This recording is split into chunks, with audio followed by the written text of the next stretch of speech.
The search for solutions to economic problems has been an ongoing study for centuries, allowing for a number of economic thinking and principles to be developed in the process. Throughout this time, numerous scholars have shared their ideas on economics, although the most famous economist, as you have probably heard, is Adam Smith. Known as the father of economics, Adam Smith's book called The Wealth of Nations has been a source of reference for countless foundations of economic thought. Countries utilize economic literature to better understand how to boost economic growth, which is actually one of the 17 Sustainable Development Goals, more specifically SDG 8, decent work and economic growth. But it's not as if Adam Smith was the first person to make this contribution to economic thought. In fact, Muslim scholars like Al-Ghazali, Ibn Khaldun and Ibn Taymiyyah had proposed economic ideas long before Adam Smith was even born. But do the Muslim scholars agree with Adam Smith's concept, or do they differ? To figure this out, we will be comparing the Muslim scholars' economic thought to that of Adam Smith. With regards to the use of GDP to measure economic growth, resource allocation under invisible hand, the labor theory, taxation, price control, and the purification of wealth through zakat. This is the comparative analysis of economic thought between Adam Smith and Muslim scholars of jurisprudence.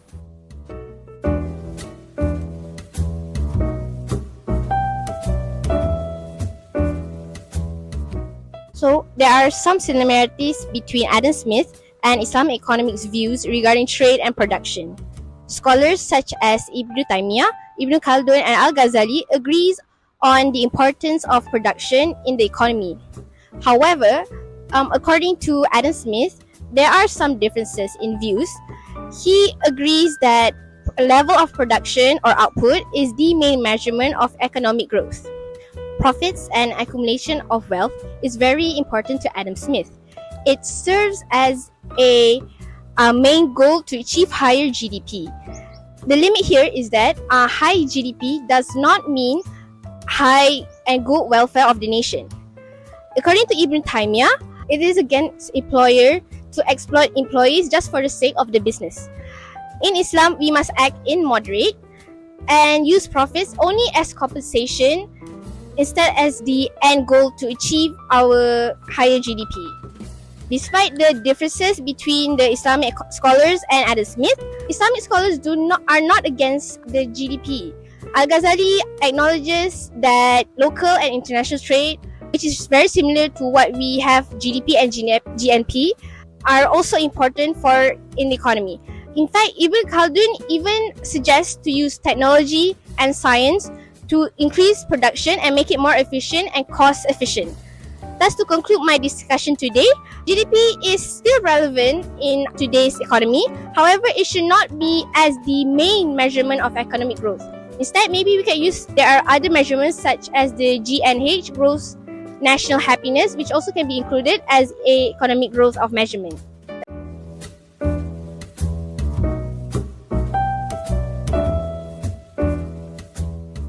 Smith has made it clear that market functions at its optimal when there are minimal government intervention in the economy. This is primarily because the invisible hand or the hidden economic force, which includes the demand and supply force, will optimize the usage of resources at its most efficient. Having government in economic system will either eliminate existing policies or create more unnecessary policies that will prevent individuals from pursuing economic activities. Smith also believed that government are interfering with the efficient resource allocation. This is because resources are directed towards public goods and aiding the market rather than investing them to individuals who are willing to maximize them. Most importantly, limiting the allocation of resources are clearly contradicting to Smith's wealth maximizing principle. Ibn Khaldun, on the other hand, introduces the need for political invisible hand, meaning that some government intervention are needed, which to promote and protect individual property rights, to encourage people to invest their capital, as well as to stimulate productive activities. Though government shouldn't be directly involved in business, but rather play a minor role in the economy.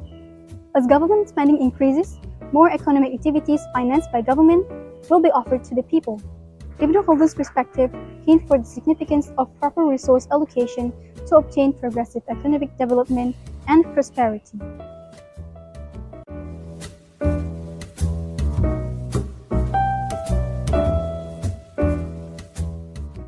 well. The Wealth of Nation, at the book of Adam Smith, he writes in his book about labor theory of value is that an asset's or a commodity's value is tied to how many labor is needed to produce it. This theory underscores the role of labor as the source of wealth and highlights the benefits of labor for economic growth. On the other hand, Islamic scholars like Ibn Khaldun rahimahullah and Ibn Taymiyyah rahimahullah offers a unique perspective of labor theory, viewing labor not as a economically but as a spiritually, and emphasizing ethical dimensions and justice in work. Islam always promotes equality among workers and owners, ensuring a dignified life for laborers and fair treatment in terms of wages. In both perspectives, Smith's individual-focused approach and Islamic scholars' emphasis on collective well-being contribute to our understanding of labor's role in society.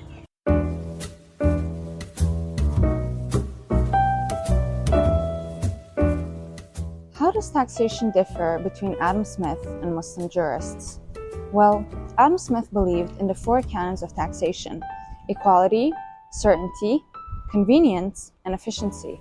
Meanwhile, Ibn Khaldun's principles of taxation were equity and efficiency, justice and neutrality, ability to pay, economy, benefit, and convenience principles. These two economists differed. Where Adam Smith calls for equality, Ibn Khaldun referred to it as equity.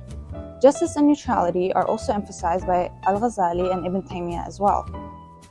According to Adam Smith, you can give up equality for the sake of other canons of taxation, such as efficiency. But the Muslim scholars did not believe that justice and taxes could be deprioritized. They also believed that the government was required to bring the justice in the collection of tax revenue. And despite Adam Smith's opposition to state intervention, he also agreed with this to avoid fiscal abuse in the economy. Ibn Khaldun and Adam Smith also agreed that a lower tax burden encouraged enterprise. This is also why Adam Smith was relatively lenient towards tax evaders, because he believed that strict punishment would discourage business, whereas Ibn Taymiyyah, on the other hand, believed it was unjust to avoid paying taxes. Regarding excessively high tax rates, Ibn Khaldun stated that this led to lower tax revenues, suggesting an inverse relationship. Does this sound familiar? It's actually similar to the modern Laffer curve. And another modern concept discussed by Ibn Khaldun was elasticity of demand and supply, where he stated that the tax burden of goods with elastic demand and inelastic supply fell on the producer, as higher prices would lead to lower revenues. Similarly, Adam Smith supported land tax because he believed it was an inelastic source of revenue. Although Muslim jurists and Adam Smith agreed in certain areas of taxation, their underlying reasonings were very, very different.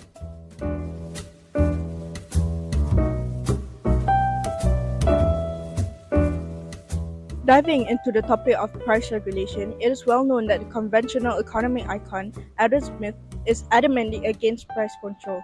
Smith believes that price control should not exist as different firms have different coverage costs for commodities, and that is why price cannot be generalized because then they would suffer from great loss. On the other hand, al-Ghazali believes that price of goods and services should be just enough to give clean profit to the sellers. This is because he is firmly against the activity of hoarding cash. He believes that hoarding cash is one of the major contributors to inflation because money is meant to be circulating within the market instead of being hoarded and losing its functionality. For Ghazali, profit is a compensation for weary travels, business risks, and threat of personal safety for merchants. Ibn Taymiyyah also discussed precisely regarding the matter of price control. Ibn Taymiyyah introduced two divisions of price, which are unfair and prohibited prices and fair and favored prices. Unfair and prohibited pricing occurs when there is no strict regulation in the market and the firm starts to compete by either charging their prices way too low or way too high to gain more customers. Fair and favored prices, on the other hand, can be done with strict price regulation. Ibn Taymiyyah deeply emphasizes price regulation as that shall serve as justice, which is one of the main pillars in Islam. If every seller were to sell their goods according to the fair and favored prices, the increase and decrease in price is a living proof that price control is within the will of Allah subhanahu wa ta'ala.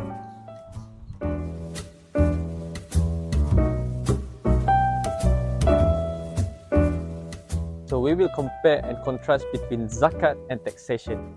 Zakat derives from the root word of zakah, which means increase and purification. It is a channel for wealth redistribution, bridging the gap between the prosperous and the needy as defined by Guidi. It's not just a financial duty, but also an act of worship in Islam, aiming to purify wealth and achieve social justice. Zakat in Malaysia is obligatory for eligible Muslims that require them to pay 2.5% from their yearly net income. On the other hand, tax is a type of levy imposed on the taxpayer by a government. In Malaysia, tax is a mandatory contribution for those who earning over 34,000 ringgit annually. Hardawi distinguishes it as an obligation with legal consequences if it is not fulfilled. There are distinctive features between zakat and taxation. Tax is obligatory for all citizens, meanwhile zakat is specific to qualifying Muslims. Darwina et al. Described tax in Arabic as al-daribah, emphasizing its imposition and burden-like nature. The higher the tax income, the higher the tax payment. So both zakat and taxation shares a common purpose, funding a just and prosperous society. Zakat aimed at wealth purification and soul cleansing, contrasts with taxes financing a nation's development, as described by Stiglitz. Zakat funds collected by religious authorities support specific Islamic teachings, aiding the poor, needy, and those seeking education. In contrast, tax revenue, according to Adam Smith, funds public infrastructures, hospitals, schools, and also fund essential services for societal benefit. In summary, while zakat and taxation may seem worlds apart, they both play pivotal roles in shaping societies, ensuring financial stability and fostering development. In conclusion, analysis of the various perspectives on the use of GDP to measure economic growth, resource allocation and the invisible hand, the labor theory, taxation, price control and the purification of wealth through zakat provides a clear understanding of the differing viewpoints between Adam Smith and Muslim scholars of jurisprudence. It draws a more defined picture of the current conventional economic system and the ideal Islamic economic system. It is vital for Muslims to be aware that many of the rational and logical concepts implemented in the conventional economic system today were a topic of discussion for Muslim scholars centuries before Adam Smith had written about them in his Wealth of Nations. I wonder if the wind is interfering with the audio quality. To qualify Muslims. Darwina et al. Approach and Okay. Test, test. 1, 2, 3. Can you hear my voice clearly?